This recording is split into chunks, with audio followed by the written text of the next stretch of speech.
let me just tell you something. I've been around for a long time, and honor is the key to receiving from God. I've honored my boss and have experienced reward at my workplace.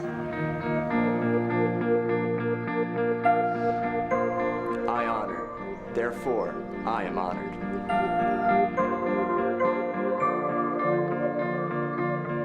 Meu Deus, vocês são maravilhosos! Amém? Amém! Sejam bem-vindos! Bem-vindos à sessão número 11! Uau, mal dá para acreditar que estamos perto da última sessão, tem sido tão divertido. Estamos falando sobre honrar aqueles que nos foram confiados. Esta é a parte 2, a última foi a parte 1. Falamos de filhos, de pessoas que trabalham para nós e vamos falar de... A parte 2 é sobre esposas hoje, certo? Então sente-se, vamos entrar na palavra de Deus e vamos nos divertir hoje. Eu amo essas sessões. Certo, eu quero que você abra sua Bíblia comigo em 1 Pedro capítulo 3. 1 de Pedro capítulo 3. Agora, não são só os filhos que estão debaixo de autoridade, mas também a esposa, porque o marido é o cabeça. Todos dizem amém? Certo? Então Pedro diz em 1 Pedro 3,7, agora deixa eu dizer isso primeiro. Primeiramente eu vou ler na Nova Tradução Viva, então se você não tem a Nova Tradução Viva, apenas olhe para mim. Mas Pedro diz assim, da mesma maneira, vocês maridos devem dar honra, repitam, honra, devem dar honra às suas esposas, tratá-las com entendimento ao viverem juntos. Ela pode ser mais fraca do que você, mas ela é a sua parceira igualmente no dom de Deus da nova vida. Se vocês não tratá-las como devem, suas orações não serão ouvidas. Agora... Então vamos começar com tratá-la como a parte mais fraca, certo? Alguns homens interpretam isto como elas estando abaixo, nossas esposas abaixo de nós. Agora eu tenho uma novidade para vocês, isso não é nem um pouco do que Deus está falando aqui. Quando Deus diz, o Espírito Santo, Pedro diz nessa passagem, honrem suas esposas como parte mais fraca, quer dizer que elas não aguentam fazer tanta força quanto você. Uma mulher fisicamente, na média, não é tão forte quanto um homem. Isso é exatamente o que Pedro está dizendo nessa passagem. De fato, eu vou ler para vocês aqui da Bíblia Amplificada. Eu não tenho, eu achei que tinha, mas não. Bem, mas mesmo assim, a coisa que eu quero apontar aqui é, ouçam isso. Se vocês não as tratarem como devem, suas orações não serão ouvidas. Agora ouçam, se um marido desonra sua esposa, suas orações não serão ouvidas. Isso é muito pesado, ok?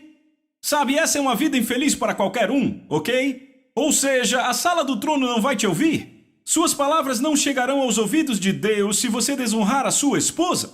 Você percebe como isso é grande?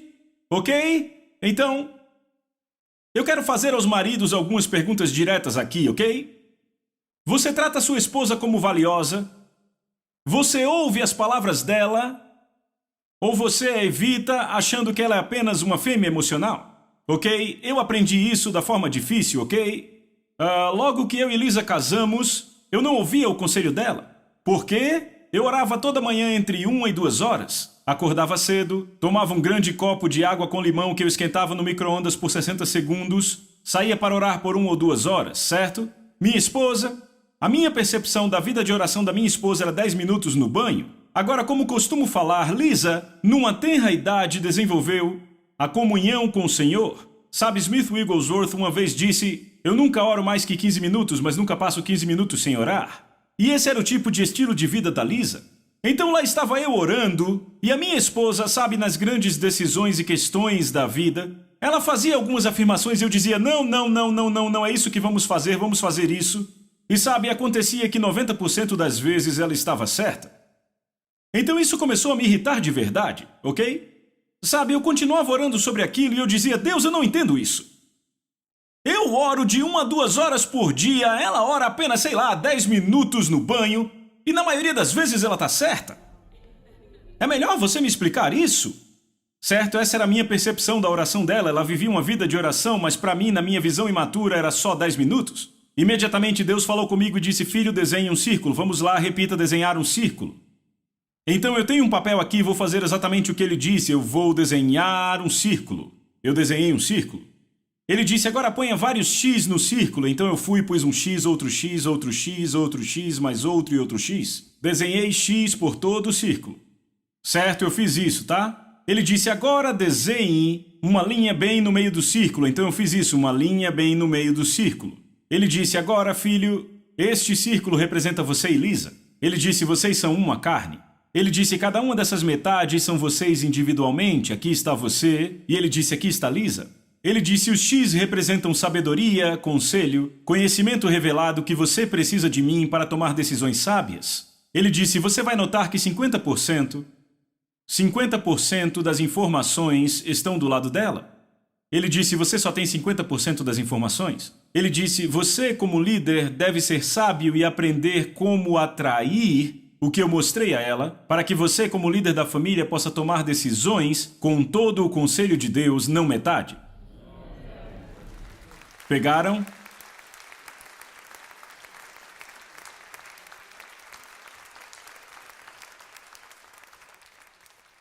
Agora vamos ver de novo as palavras de Pedro, na nova versão King James, 1 Pedro 3:7. Maridos, da mesma maneira, habitem com elas com entendimento, dando honra à esposa como vaso mais frágil, sendo co-herdeiros da graça da vida para que suas orações não sejam impedidas. Agora notem que Pedro diz habitar com entendimento, repitam, entendimento.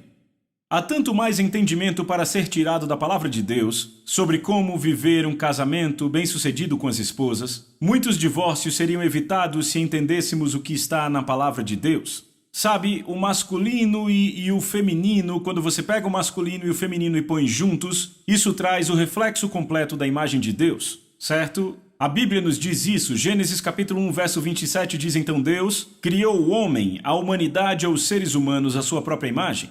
Ouça isso de novo, Gênesis 1, 27. Então Deus criou a humanidade à sua própria imagem, a imagem de Deus a criou. Macho e fêmea os criou.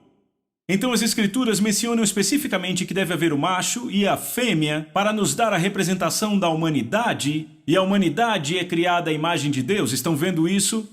Por esta razão, Paulo declara em 1 Coríntios capítulo 11, verso 11, desta forma nem o homem é independente da mulher, nem a mulher independente do homem no Senhor. Então, quando vamos às palavras de Pedro, ouvimos dizer que o homem deve honrar a sua esposa de duas formas, digam duas formas. Número 1, como vaso mais frágil. Então vamos falar disso rapidamente de novo. O que ele quer dizer quando fala honrá-la como vaso mais frágil? Tratá-la como uma garota, rapazes, é isso aí. Estão comigo, você é o mais forte, ou seja, você a protege. Sabe, se você vai com ela para uma loja, abra a porta para ela. Se você vai entrar no carro, abra a porta dela primeiro. Se você está no restaurante, puxe a cadeira dela e a ajude. Você a honra como o vaso mais frágil, ou seja, você é o protetor dela. Se alguém está falando mal da sua esposa, você a defende, você a protege. Esta é a responsabilidade dada por Deus. E todos dizem, amém. Então, ele disse que somos co-herdeiros na graça da vida. Repitam, co-herdeiros. Deixa eu ler de novo. Sendo co-herdeiros na graça da vida. Então, somos iguais co-herdeiros na graça da vida. Estão vendo isso? Estão vendo isso? Ok, agora... A outra forma específica de honrarmos nossas esposas é tratá-la como sendo co-herdeira da graça da vida. Isso quer dizer que ela é igual na sua posição diante de Deus, certo? Você, por ser homem, não tem vantagem nenhuma diante de Deus só porque você é homem, entende? Alguns guardam esta mentira em seu coração, apesar de ser um absurdo. Este conceito foi concebido por homens machistas que um dia comparecerão diante do trono de Deus e prestarão contas por isto. É um bom lugar para dizer amém? Tornou-se óbvio para mim, depois de quase 20 anos de ministério itinerante, juntamente com o estudo da palavra, que o favor de Deus é retido naquelas famílias ou igrejas que veem a mulher como espiritualmente inferior ao homem. Eu estou dizendo coisas muito importantes agora, certo? Precisamos nos fazer algumas perguntas muito importantes. Por que as mulheres não são incluídas nas equipes de liderança de algumas igrejas? Por que as mulheres em algumas igrejas não podem ministrar aos domingos? Por que as mulheres não são incluídas nas equipes pastorais de algumas igrejas? Por que na liderança só temos a voz dos pais e não a voz das mães? Uma igreja sem a voz da mãe não é diferente de uma família sem a voz da mãe.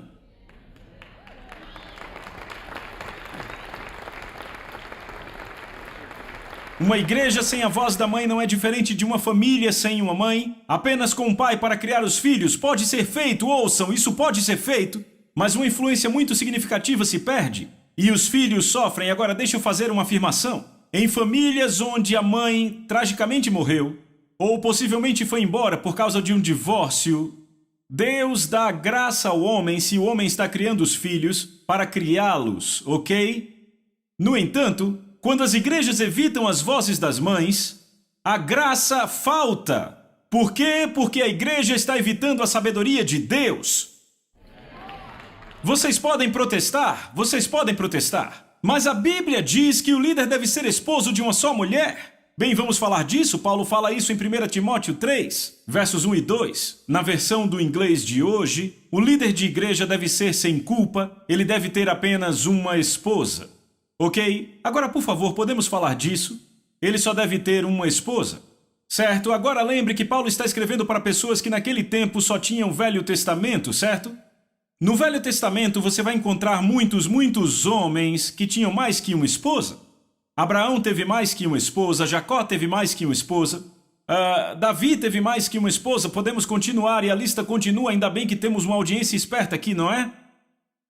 Você não encontra em lugar nenhum do Velho Testamento uma mulher que foi casada com múltiplos maridos.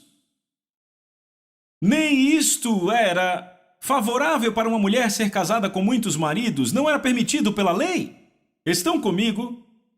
Então, por que Paulo teve que dizer desta forma que um líder deve ser marido de uma só esposa? Porque nenhuma esposa nos costumes do Velho Testamento tinha mais que um marido. Vocês estão comigo? Então, se você realmente quer ser dogmático porque você acha que eu estou forçando a barra, bem, se você for realmente literal com o que Paulo diz, isso significa que absolutamente nenhum solteiro pode ser líder na igreja, porque não é marido de uma só esposa. Então o que Paulo fez? Ele se eliminou da liderança. Vê como isso é absurdo, como podemos ter a mente fechada e como vemos a coisa de uma forma tradicional e não como a palavra diz, ok? O corpo de Cristo tem sido aleijado devido à desonra demonstrada às mulheres. No entanto, a boa notícia é que não vai ficar desta forma. Atos, como eu sei disso, porque Atos 2, 17 e 18, na versão do inglês de hoje, eu amo isso, diz: isto é o que farei nos últimos dias, diz Deus. Derramarei meu espírito sobre todos. Seus filhos e filhas proclamarão a minha mensagem. Seus jovens terão visões, seus velhos sonharão.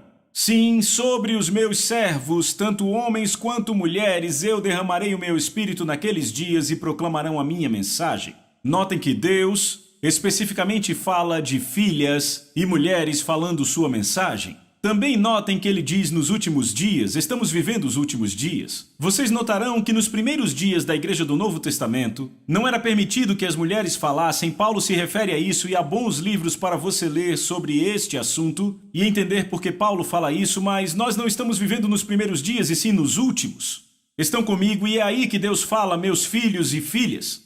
Isso também foi previsto pelo salmista. Salmos 68:1 diz: o Senhor deu a palavra e grande é a falange das mensageiras das boas novas. Agora devemos perguntar, de quem especificamente Deus está falando aí? A resposta na Bíblia Amplificada: o Senhor dá a palavra de poder. As mulheres que levam e publicam as boas novas são um grande exército. Salmos 68:11 na Amplificada, eu vou ler na versão do inglês de hoje. Diz: o Senhor deu uma ordem e muitas mulheres levaram esta notícia. Deixa eu ler aqui a Nova Tradução Viva. O Senhor anuncia vitória e multidões de mulheres gritam as felizes notícias. Isso não é bom? As mulheres devem proclamar a palavra de Deus. E não somente a outras mulheres, mas também a homens. E vemos este exemplo na vida de Jesus.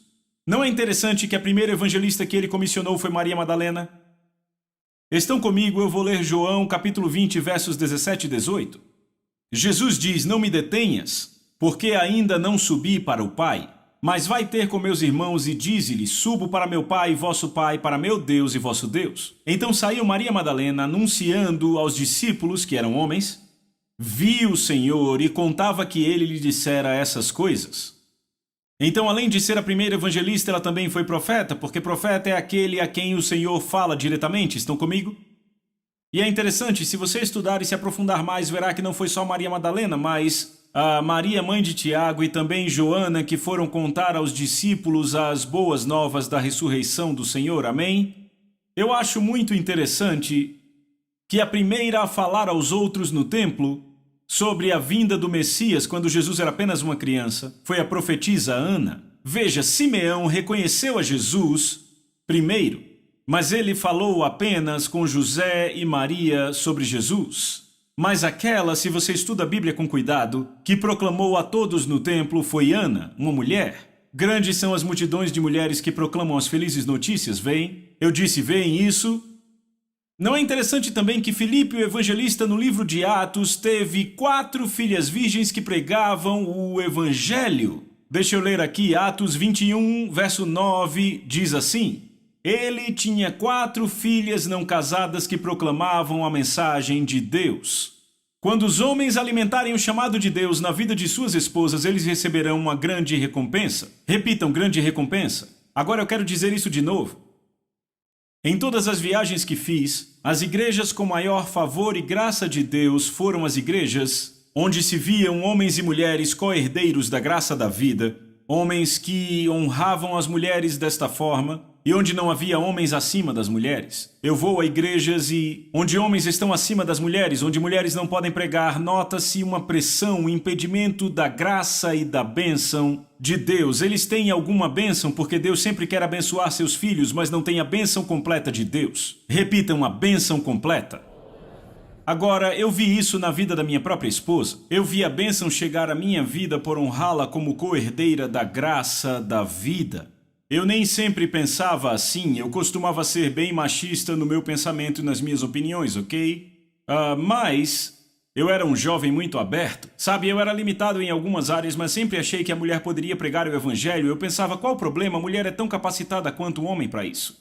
E, sabe, eu sempre pensei assim, mas eu lembro logo que eu e a Lisa casamos. Eu vou contar uma história aqui agora. Muitos não sabem, mas Lisa teve um olho removido quando tinha 5 anos. Ela teve uma doença chamada blastoma de retina. Na prática, é um câncer na retina. Então, aos 5 anos, retiraram seu olho direito, e desde essa idade ela usa uma prótese no olho direito. Então, imaginem o que a Lisa passou no ensino médio, na escola. Sabe, nessa fase há muitas crianças maldosas que dão apelidos, sabe, Ciclope, Caolha, e houve vezes em que a Lisa fugia correndo e chorando da escola para casa e a mãe dela dizia, filha, pare com isso, você é uma grande mulher, e só aí ela voltava. Eu tive o privilégio de levar a Lisa ao Senhor no primeiro encontro. Eu disse ao Senhor que eu não sairia mais com outra mulher até achar a minha esposa. Quando eu tinha 20 anos, eu acho que um pouco mais jovem, eu tinha acabado de entrar na universidade, e 1 ano e meio depois, Deus trouxe Lisa à minha vida, eu a levei ao Senhor e 1 ano e meio depois nós nos casamos. Eu lembro que casamos, mudamos para o Texas e na nossa grande igreja fazíamos parte de uma igreja enorme no Texas. Lisa ainda tinha os medos com os quais havia crescido, sabe, de pessoas chamarem ela de nomes, esse tipo de coisa. Então Lisa era um pouco mais reservada. Aqueles que a conhecem hoje sabem que ela é uma pessoa extremamente extrovertida, muito engraçada. Mas ela não era assim logo que casamos, era extremamente quieta, reservada, com todos esses medos. Então íamos àquela igreja e as pessoas achavam que ela era uma mulher travada. As mulheres. Agora ela não era travada, tinha muito medo em sua vida. Então logo que casamos, precisávamos de uma renda extra e decidimos que a melhor coisa para ela fazer, como ela era muito boa com maquiagem, cuidados com a pele, então ela foi para uma empresa que tratava de cuidados da pele e maquiagem. O problema é que a Lisa era muito boa no que fazia, mas ela tinha medo de se aproximar de pessoas. Algumas vezes eu literalmente a tomei pela mão e a levei até algumas pessoas. Eu dizia, querida, você tem que marcar um encontro para falar com essas pessoas, coisas assim. Bem, à medida que o tempo passou, eu lembro que estávamos no shopping e passamos na frente de uma grande loja de departamentos. Era uma das lojas mais luxuosas e eu disse a Lisa, sabe, você devia tentar a um cargo na área de cosméticos aqui porque você é melhor que todas essas garotas, ok? E ela disse, não, sem chance. Bem, o que aconteceu foi que ela tinha trabalhado para outra loja na área de cuidado com a pele. Então ela ficou com aquilo que eu disse na cabeça e se candidatou para uma vaga para mexer com maquiagem. Para surpresa dela, ela virou representante da Elizabeth Arden. Então ela virou representante dessa empresa Elizabeth Arden, não sei se conhecem, será que ainda existe? Existe sim. Sabe, eu pergunto porque não vejo mais muito por aí, mas ela virou representante. E a garota que era representante antes dela não fez um trabalho muito bom. Bem, a Lisa vendeu toda a linha, o estoque inteiro em 2 semanas. Então, pouco tempo depois, ela viu aquela mala chegando na sua mesa. Bem, ela olhou ao redor e de repente ali estava um dos executivos da empresa. E ele disse, você vai almoçar comigo, não vai mais ficar nesse emprego?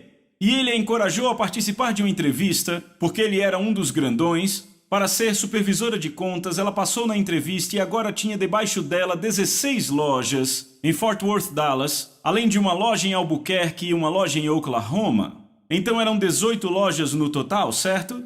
E 2 anos depois ela foi promovida outra vez, cuidando de 7 estados. Virou coordenadora de contas, tomava conta de 7 estados. E sabe o que deram a ela? Um salário enorme. E um Ford Thunderbird novinho da empresa. Adivinha quem pegava carona e às vezes dirigia o carro da empresa? Recompensa da honra, pegaram?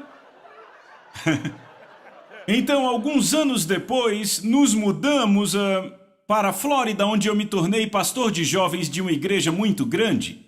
Sabe, era um grupo grande e eu lembro que eu chegava em casa e a Lisa começava a pregar para mim, ela dizia, olha o que eu achei. Eu estava lendo a Bíblia e eu ficava, uau, meu Deus, essa mulher pode sim pregar a sua palavra? Então, uma vez eu disse, eu quero que pregue para os jovens, e ela disse, não. Então eu falei para o grupo de jovens sem permissão dela, eu disse, na próxima semana, minha esposa vai pregar.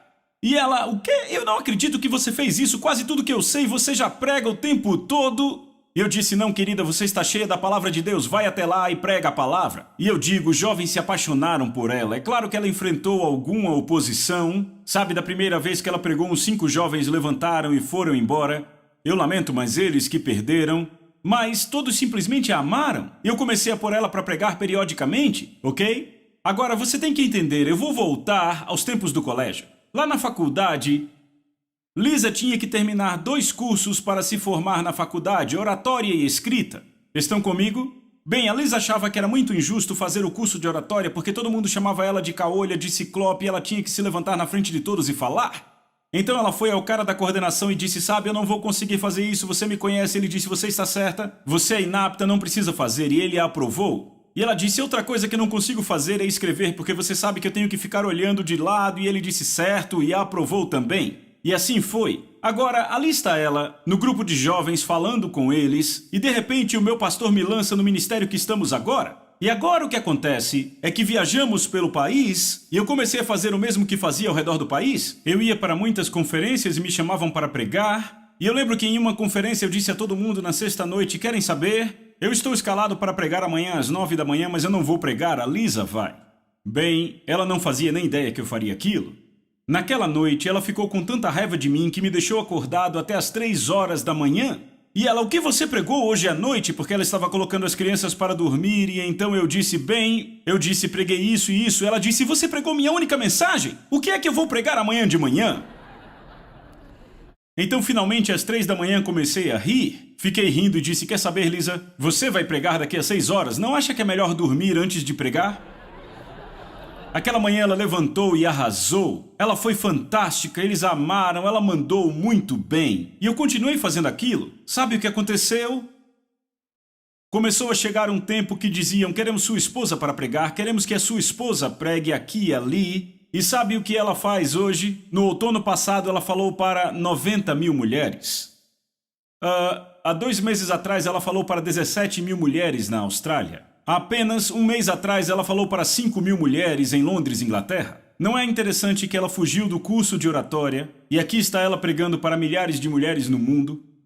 E não foi só com a fala, sabe? Também foi com a escrita. Porque o que aconteceu foi que eu comecei a escrever em 92 e a Lisa me ajudava com a edição porque eu tinha a revelação e o meu estilo de escrita precisava ser desenvolvido. Então a Lisa me ajudava a editar meus próprios livros. E com o tempo eu vi que ela também tinha uma mensagem, e depois que A Isca de Satanás se tornou um best-seller, eu falei para o meu editor, você devia falar com a minha esposa. Eu disse à minha esposa, ela tem uma mensagem maravilhosa de como ela foi liberta do medo. E então o homem foi à minha casa, ele dirigiu até nossa casa, bateu na porta e a Lisa disse, você está aqui para ver o John? E ele disse, não, para ver você. Ele disse, seu marido falou que você tem uma mensagem e eu quero que você compartilhe com o nosso time. Ela foi falar com a equipe e quando terminou disseram, seu marido dizia que você tinha uma mensagem, mas agora é diferente, eu sei que você tem uma mensagem, nós sabemos, você vai escrever um livro? Então ela começou a escrever, ouçam isso, já escreveu 6 livros e 5 desses estão entre os mais vendidos no país e ao redor do mundo. Sabe o que é mais legal? Quais foram os 2 cursos que ela fugiu na escola? Oratória e escrita. O que ela está fazendo hoje? Ela fala diante de milhares de mulheres e ela escreve. É isso que acontece quando um marido honra a sua esposa. Os dons nela florescem e sabe o que acontece? A recompensa. Eu poderia falar o dia inteiro sobre as recompensas. Elas são inúmeras. Eu tenho visto por honrar a minha esposa. Olhando hoje, primeiro, a maior recompensa para mim é que Lisa já tocou centenas de milhares, provavelmente milhões de vidas, com a palavra que Deus confiou a ela. Ou seja, por eu ter me inclinado ao Espírito Santo, encorajado e honrado ela, quer dizer que no trono do julgamento, Deus vai dizer, veja as pessoas, John Bevere, que você trouxe para mim através da sua esposa. Para mim essa é a maior recompensa. Em segundo lugar,